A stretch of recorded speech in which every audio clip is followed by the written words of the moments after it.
Hello everyone, welcome to Screen. I'm Viola. Today I'm going to make an announcement because this episode is the one before the last one, before I stop the podcast for a while.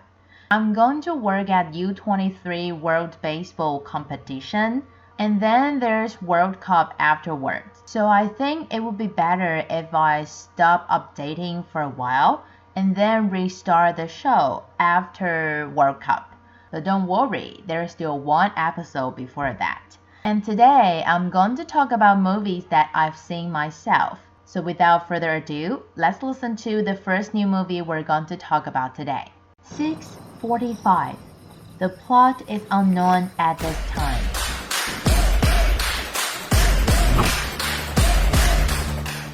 Wait, what? Yes, exactly. If you go to IMDb to look for this movie, 6:45, this is the introduction you get. But don't worry, I've seen it, and I think it's very interesting. So it's my duty to introduce the movie to you. You may think the name of the movie 6:45 is very weird. It actually means lottery, picking 6 numbers out of 45. So the story itself is related to lottery.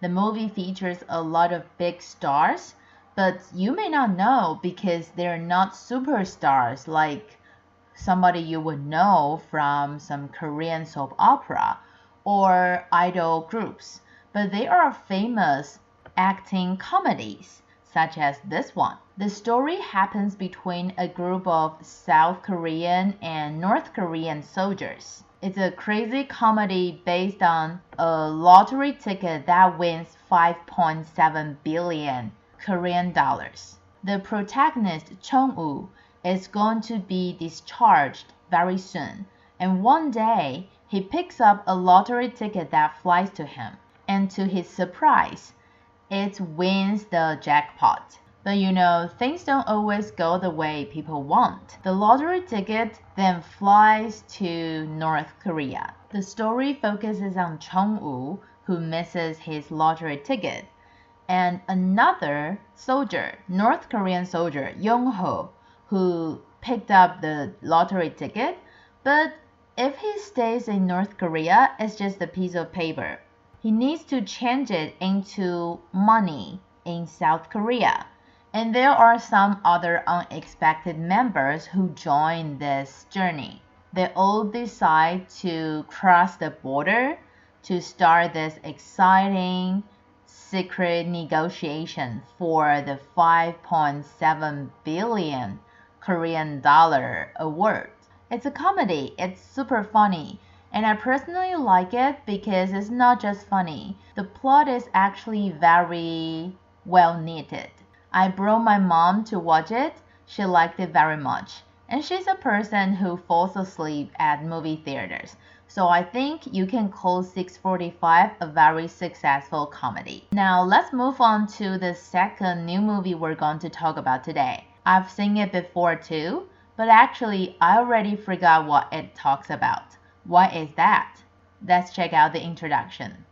Crouching Tiger, Hidden Dragon. A generation of hero Li Mubai intended to withdraw from the arena and entrusted her confidant Yu Xiulian to transfer the Qingming Jian to the collection of Lord Bell, but was stolen by Yu Jiaolong that night. Yu Xiulian secretly visited and knew that it was Miss Yu Fu Jade Dragon. She tried to force the Jade Dragon to return the sword, so as not to hurt her kindness. But Li Mubai found the traces of the blue-eyed who killed her master. She hid in the Jade Mansion and took the Jade Dragon as a disciple. And the Jade Dragon wants to use the Qingming sword to cut off the shackles that hinder Luo Xiaohu, and they privately decide for life. The relationship has become complicated.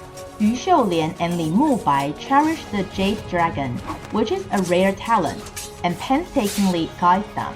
But the Jade Dragon has made it unwilling to listen to dissuasion.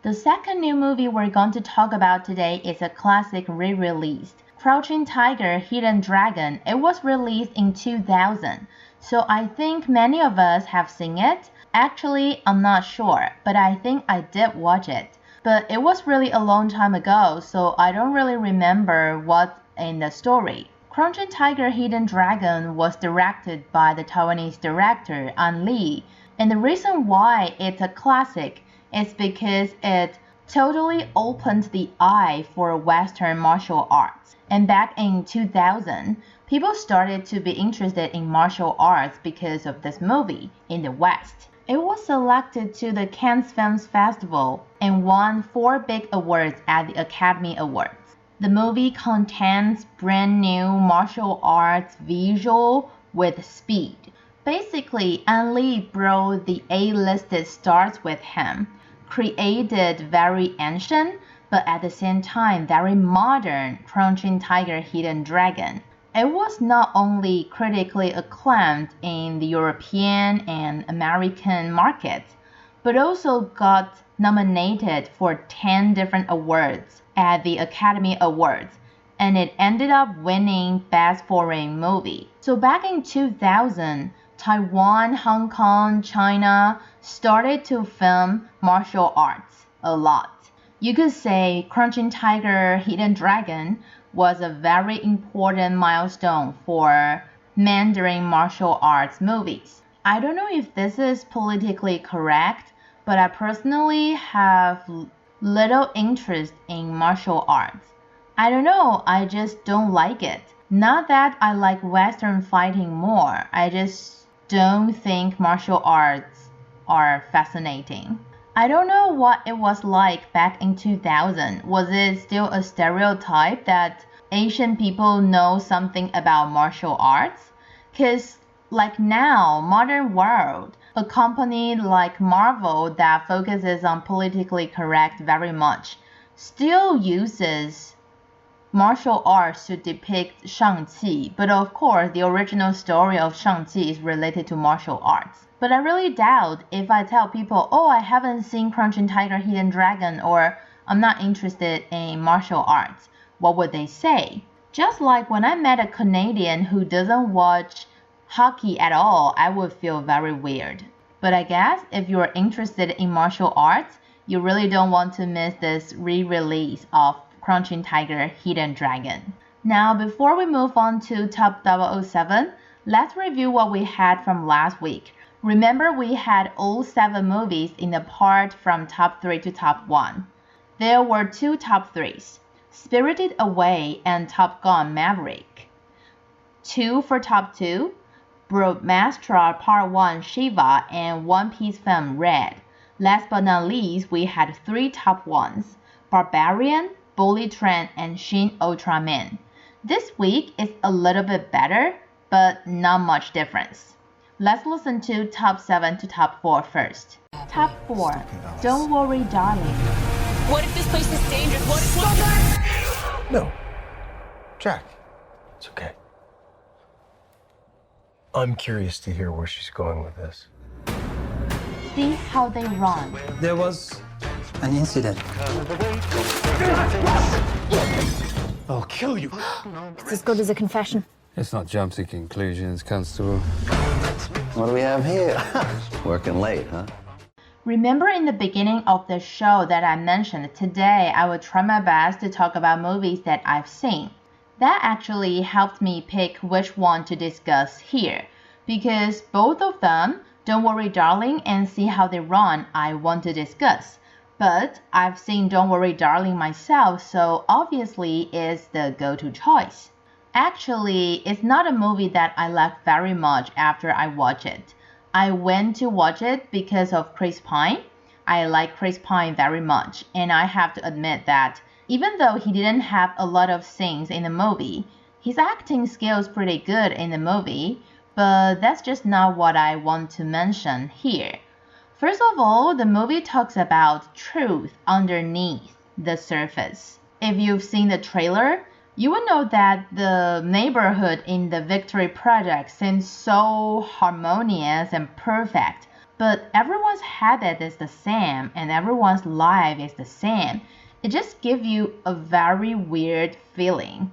Merely from watching the trailer, you can feel that this perfect neighborhood has something hidden behind it. The residents seem to have free will, but everything they do is so mechanical.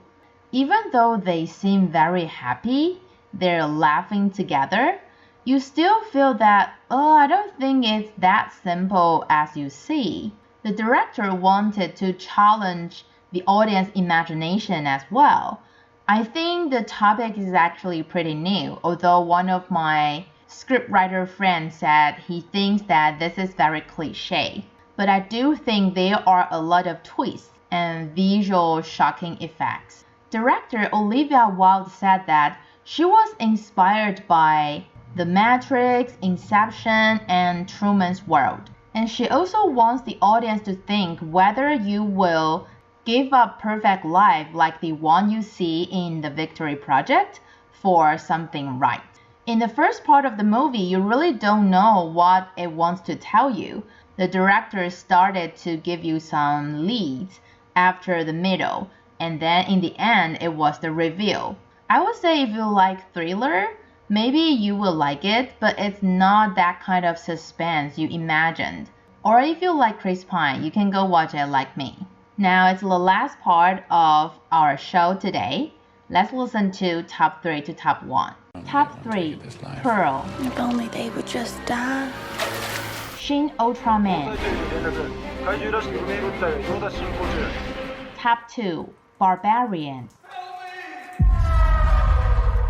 Silent Parade. 湯川先生実は事件があって Top 1, Avatar.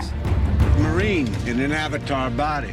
The Woman King. They will not stop until the whole of Africa is theirs. Well, this is not a little bit crowded, it's very crowded. But let me talk a little bit about each of them. The first one, Pearl. There hasn't been any plan for this movie to be released in Taiwan yet. If you've seen an old American movie called X, you would know what this character is. Pearl is a little girl, and the movie Pearl is like the prequel of The Orphan that was released recently. It's the prequel of X, telling us how this cute girl, this adorable teenager, I think she's a teenager, how Pearl becomes a killer. Second one, Shin Ultraman. I mentioned last week that all the friends of mine who have seen it think that it's really good. But I grew up watching Power Rangers when I was little, so I would recommend to those who have seen Ultraman when they were little. Top 2, Barbarian. This hasn't had any plan to be released in Taiwan either, and this movie is about Airbnb. The protagonist rents a place on Airbnb, and only after she arrives at the place, she realizes that, oh, there's somebody else staying here tonight. But she thinks, okay, it's just one night, it shouldn't be too troublesome. But what she doesn't know is that after it gets into night, something terrible is going to happen. Alright, the other top 2, Silent Parade. This movie is adapted from a Japanese series. I personally haven't seen this series, but I have a friend who saw it, and he said it's really good, and because it's related to detective stories. So I think if you are into detective stories, pick Silent Parade instead of Don't Worry Darling, because you probably would enjoy yourself more watching this Japanese one than Don't Worry Darling, because you don't really get the feeling of solving a case.